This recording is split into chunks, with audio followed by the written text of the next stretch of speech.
Europe 1, 6h54. Harmonie Mutuelle vous présente la question santé d'Europe 1. Maxime Switek.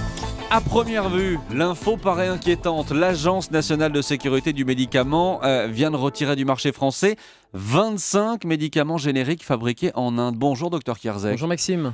Pourquoi est-ce que ces médicaments sont-ils suspendus ? Ça veut dire qu'ils étaient dangereux ? Alors ça paraît inquiétant, mais en fait non, ça montre simplement que les autorités de santé contrôlent, inspectent, et quand il y a un médicament qui a potentiellement une faille dans le système de sécurité, eh bien il est retiré immédiatement. Et ces 25 médicaments génériques n'étaient pas dangereux, mais ils ont, dans les essais cliniques, les essais qui ont amené à l'autorisation de mise sur le marché, il y a eu des failles plutôt dans le dossier administratif, et donc les autorités de santé ont préféré les retirer. Mais rassurez-vous, ils vont être remplacés, et votre pharmacien notamment va les substituer par d'autres médicaments. Je vais peut-être vous paraître un peu largué, mais on consomme, vous par exemple, médecin, vous consommez entre guillemets beaucoup de médicaments fabriqués en Inde ?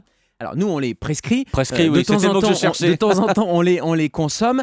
80% des médicaments qui sont sur le marché européen sont fabriqués en Inde ou en Asie, en Chine également. 80% des principes actifs, pour être plus précis.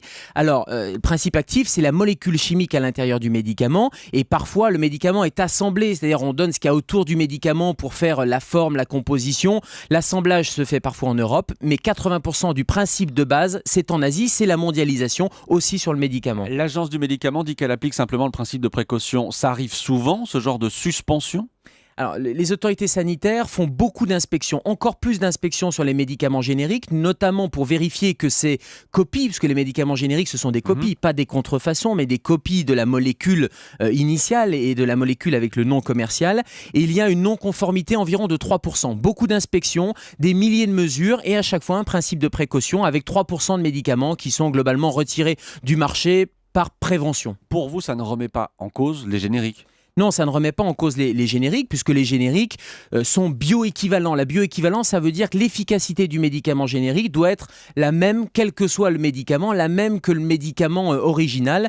Et c'est la grande différence avec les génériques, c'est-à-dire que la molécule active est la même.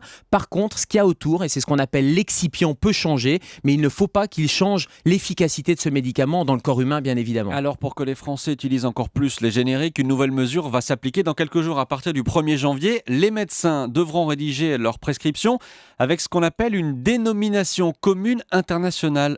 Ça veut dire quoi ? Alors ça va changer pour nous prescripteurs, pour nous médecins, mais pour vous patients aussi, parce que le médicament que vous aviez avec le nom commercial, le nom de la marque, eh bien maintenant le médecin devra prescrire le nom de la molécule chimique. C'est ce qu'on appelle la DCI.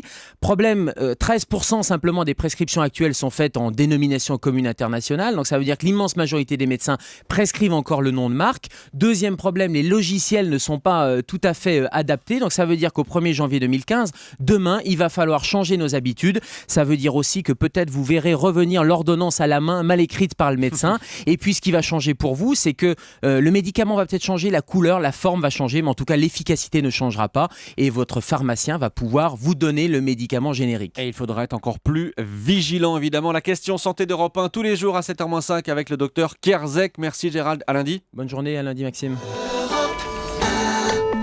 Europe 1.